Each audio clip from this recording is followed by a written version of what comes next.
नमस्कार दोस्तों, stock market studies में फिर से एक बार आपको स्वागत है। तो आज मैं बात करूँगा ऑब्वियसली टाटा मोटर्स के बारे में। देखिए टाटा मोटर्स जो है वो देखा जाए तो इंडिया के हेवी व्हीकल जितने सारे कंपनीज़ हैं, उनमें से टॉप रैंकिंग में शामिल है इसका नाम। तो क्योंकि इसका मार्केट कैपिटलाइज़ेशन के हिसाब से कंपनी टॉप रैंकिंग में है और टाटा ग्रुप के एक दिग्गज कंपनी भी बोल सकते हैं। और टाटा मोटर्स जो एक ऐसा कंपनी जो जो सबसे पहले इंडिया में जितने सारे कंपनीज़ है, उनमें देखा जाए तो अमेरिकन बाज़ार में मतलब यूएस में आप सभी जानते हैं यूएस में डाउ जोन्स है, एक इंडाइसेस और एक है नैस्डैक। तो इस नैस्डैक के अंदर सबसे पहले टाटा मोटर्स यहाँ पे नाम दाखिल किया था। मतलब मतलब यूएस मार्केट में भी लिस्टिंग हुआ था। तो वही कंपनी के बारे में आज बात करूँगा। तो टाटा मोटर्स जो है, वो आज के दिन एक बहुत बड़ा ब्रेकिंग न्यूज़ और अपडेट दे चुके हैं, जिसके लिए टाटा मोटर्स के फ्यूचर और भी ब्राइट हो सकते हैं। तो किस तरीके से ब्राइट होगा, उसके बारे में ज़रूर बात करूँगा, तो वीडियो को लास्ट तक देखिए, तभी आपको सारे इन्फॉर्मेशन एक-एक करके मिल जाएगा। तो वीडियो को पूरा देखिए और अभी तक अपने इस चैनल को सब्सक्राइब नहीं किए, तो ज़रूर सब्सक्राइब कर लेना। प्लीज़ सब्सक्राइब कर लेना क्योंकि आपको बहुत सारे इन्फॉर्मेशन इस चैनल के माध्यम से मिलता रहेंगे, तो चैनल को सब्सक्राइब ज़रूर कर लेना। साथ ही साथ आप लेवल मतलब डेली बेसिस इंटरडे लेवल में काम करते हैं निफ्टी, बैंक निफ्टी और अदर्स सेगमेंट में, तो आप नीचे सारे के सारे लिंक मिल जाएगा, उस लिंक में जाकर जॉइन हो सकते हैं। तो चलो देख लेते हैं आज के स्टॉक के बारे में। तो सबसे पहले मैं चार्ट पैटर्न दिखाना चाहता हूँ आज के टाटा मोटर्स के बारे में। देखिए चार्ट पैटर्न आज के दिन का जो चार्ट पैटर्न है, आप देखेंगे तो करीबन-करीबन मार्केट पिछले दिनों में जो क्लोजिंग था, उनमें से देखा जाए तो 1.30% का जंप देखने को मिला। तो यहाँ पे जो मैसिव जो जंप है, जो अर्ली मॉर्निंग ट्रेड में ही यहाँ पे जंप देखने को मिला, उसके पीछे रीज़न एक बहुत बड़ा रीज़न है। उस रीज़न को यहाँ पे मैं ज़रूर डिस्कस करूँगा। तो यहाँ पे अच्छा खासा एक तेज़ी के पीछे एक बहुत बड़ा कारण ऑब्वियसली है। तो चलो सबसे पहले मैं कारण के ऊपर बात कर लेता हूँ, उसके बाद आपको सारी जानकारी एक-एक करके दे दूँगा। तो यहाँ पे आप देख सकते हैं जो टाटा मोटर्स है, क्या बातचीत किया है? यहाँ पे कौन-सा न्यूज़ चैनल के माध्यम से इस रिपोर्ट को दिखा रहा है वो भी देख लीजिए। न्यूज़ 18 आप खुद जाकर इस चैनल के माध्यम से इस न्यूज़ को देख सकते हैं। तो यहाँ पे टाटा मोटर्स ने क्या किया? Tata Motors to hike price by up to 2.5%। मतलब एक बहुत बड़ा परसेंटेज यहाँ पे बढ़ाने का अनाउंसमेंट टाटा मोटर्स ने किया है। तो मुझे लगता है यहाँ पे बहुत बड़ा अनाउंसमेंट हो चुके हैं। It's commercial vehicle range from April 1। मतलब देखिए 2 तरीके व्हीकल्स टाटा मोटर्स बनाते हैं, एक डोमेस्टिक, एक कमर्शियल। तो कमर्शियल जितने सारे गाड़ियाँ हैं मतलब आप मान के चलिए ट्रक्स है, बसेस है और भी बहुत सारे हेवी व्हीकल है, तो उसी के ऊपर यहाँ पे 2.5% का मतलब प्राइस बढ़ाने वाला है। तो देखिए 2.5% प्राइस मतलब कोई छोटा-मोटा प्राइस नहीं है, एक बड़ा प्राइस अमाउंट आपको ज़रूर मानना चाहिए क्योंकि कोई छोटा-मोटा अमाउंट नहीं है, अच्छा खासा प्राइस रेंज यहाँ पे आपको बढ़ने को देखने को मिल सकता है। तो यहाँ पे आप देख सकते हैं जो टाटा मोटर्स ने जो एक्चुअली जो अनाउंसमेंट किया, यहाँ पे देखिए the Tata Motors has announce and यहाँ पे देखिए इम्पेंडिंग जो है price hike of its commercial vehicle range, मतलब जितने सारे कमर्शियल व्हीकल है उसी के बारे में यहाँ पे बातचीत किया जा रहा है। And increase in price in the range 2 से 2.25% का, मतलब 2 से 2.5% तक यहाँ पे प्राइस इंक्रीज करने वाले हैं। और यहाँ पे देखिए फर्स्ट अप्रैल से प्राइस इंक्रीज़ हो जाएगा। इसी तरीके से बातचीत यहाँ पे हो रहा है। तो मुझे लगता है देखिए इसमें कंपनी को ऑब्वियसली फ़ायदा ज़रूर होगा क्योंकि देखिए कंपनी का अगर 2.5% का प्राइस हर गाड़ी में मतलब प्राइस इंक्रीज़ हो जाता है, तो ऑब्वियसली कंपनी का रेवेन्यू बढ़ जाएगा और रेवेन्यू बढ़ेगा मतलब अर्निंग बढ़ जाएगा।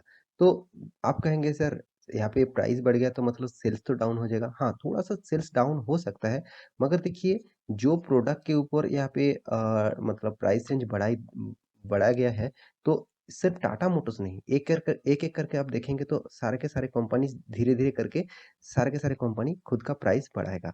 तो इस बात को आपको ध्यान में रखना होगा, इस बात को ज़रूर आपको सोचना चाहिए। तो देखिए टाटा मोटर्स जो है एक्चुअली देखा जाए तो इसका जो मतलब प्राइस अभी अभी जो इसका प्राइस रेंज देखने को मिला, तो इसके हिसाब से कंपनी जो परसेंटेज यहाँ पे बढ़ाने वाला है, वो ऑब्वियसली कंपनी के लिए फ़ायदेमंद ज़रूर होगा। तो यहाँ पे तो यहाँ पे कंपनी ने जो एक्चुअली देखिए recently the company announce that it is planning to invest 15,000 crore electric vehicle segment. तो इसीलिए देखिए सेगमेंट के ऊपर अगर प्राइस बढ़ाना ही है तो इसलिए कंपनी को क्या करना पड़ेगा, प्राइस तो मतलब सॉरी इन्वेस्टमेंट अगर करना ही है तो प्राइस को हमेशा बढ़ाना चाहिए, क्योंकि देखिए प्राइस अगर नहीं बढ़ेगा तो जिस तरीके से हर प्रोडक्ट के स्टील का प्राइस बढ़ चुके हैं, मेटल का मतलब मेटल इंडस्ट्रीज के प्राइस बढ़ चुके हैं, तो सारे के सारे कॉस्टिंग बढ़ चुके हैं। तो अगर कंपनी का प्रोडक्ट के प्राइस अगर नहीं बढ़ेगा तो कंपनी फ्यूचर में लॉसेस में जा सकते हैं। तो एटलीस्ट देखा जाए तो कंपनी अभी तो फिलहाल के लिए लॉस में ही है। आप खुद ही देख लीजिए, पहले तो कंपनी प्रॉफिट में चलते थे। कंपनी 2017 18 तक 2018 तक कंपनी अच्छा खासा प्रॉफिट किया। आप देख सकते हैं 2500, उसके बाद 2011 में कितना हुआ, 9000, 13,000, 9,000, 13,000, 13,000। इस तरीके से कुछ कंपनी अच्छा खासा प्रॉफिट गेन करते आए थे। मगर 2019 के बाद कंपनी का हालत बहुत खराब हो गया, करीबन 28,000 करोड़ का लॉस किया। कोरोना के सिचुएशन में देखा जाए तो 12,000 करोड़ का लॉस किया। उसके बाद 2021 में 13,000 करोड़ का लॉस किया। तो ओवरऑल बात करूँ कंपनी का लॉसेस का परसेंटेज यहाँ पे मुझे ज़्यादा देखने को मिला।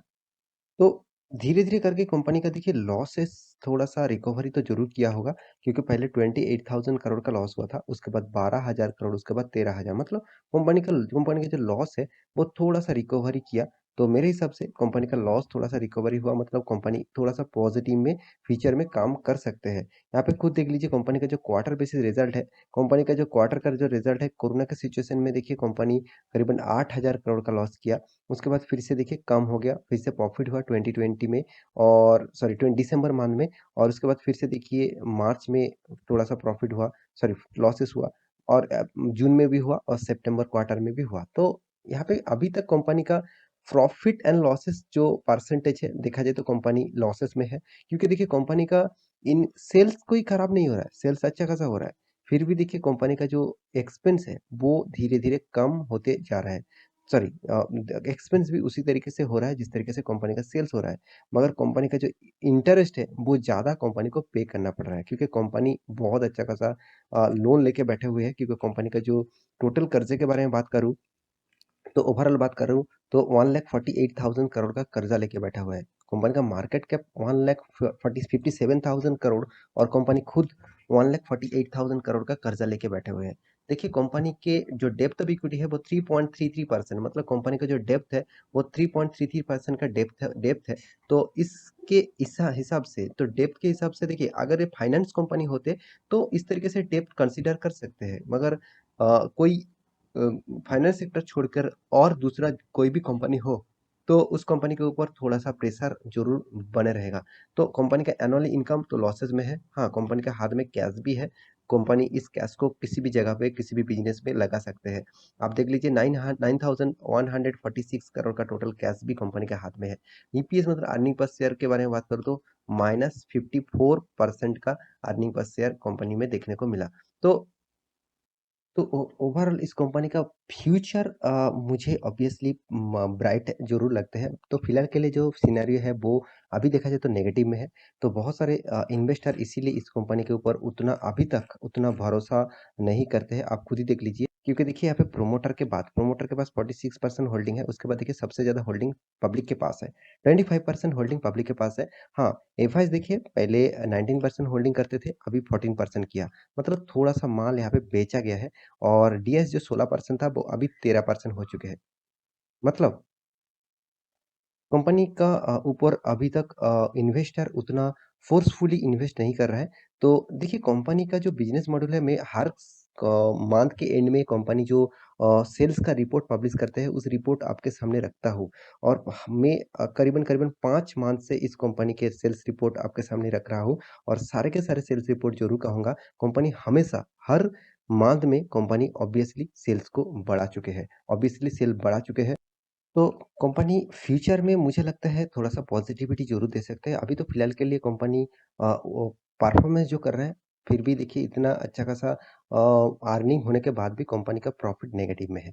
तो कंपनी आपको रिटर्न किस तरीके से दिया देखिए इस रिटर्न के चक्कर में आप कोई भी स्टॉक में निवेश मत कर दीजिएगा। देखिए मैं टाटा मोटर्स के ऊपर पॉजिटिव ज़रूर हूँ मगर ज़्यादा निवेश करने के लिए मैं ना कर रहा हूँ क्योंकि ज़्यादा निवेश इस कंपनी के ऊपर निवेश करना थोड़ा-सा आपको रिस्की गेम ज़रूर खेलना होगा। क्योंकि देखिए अभी जो फिलहाल का जो कंपनी का सिनेरियो है, जब तक कंपनी प्रॉफ़िट में नहीं आते जब तक कंपनी प्रॉफ़िट में नहीं आते, तब तक इस कंपनी के ऊपर भारी निवेश मत करिएगा। आप निवेश ज़रूर करिए क्योंकि टाटा मैं पहले ही बता चुका टाटा टाटा ग्रुप की एक दिग्गज कंपनी टाटा मोटर्स है। इस कंपनी के ऊपर आप भरोसा कर सकते हैं। फिर भी देखिए मैं सिर्फ़ एक ही बात आपको बार-बार बोलूँगा कि जब तक कंपनी का प्रॉफ़िट रेशियो पॉज़िटिव में नहीं आ जाते, तब तक आप इस कंपनी के ऊपर निवेश उतना ज़्यादा मत करिएगा। तो आशा करता हूँ सारी जानकारी आपको मिल चुका है। तो टाटा मोटर्स के ऊपर आपका इन्वेस्टमेंट है कि नहीं है, मुझे कमेंट करके ज़रूर बता सकते हैं।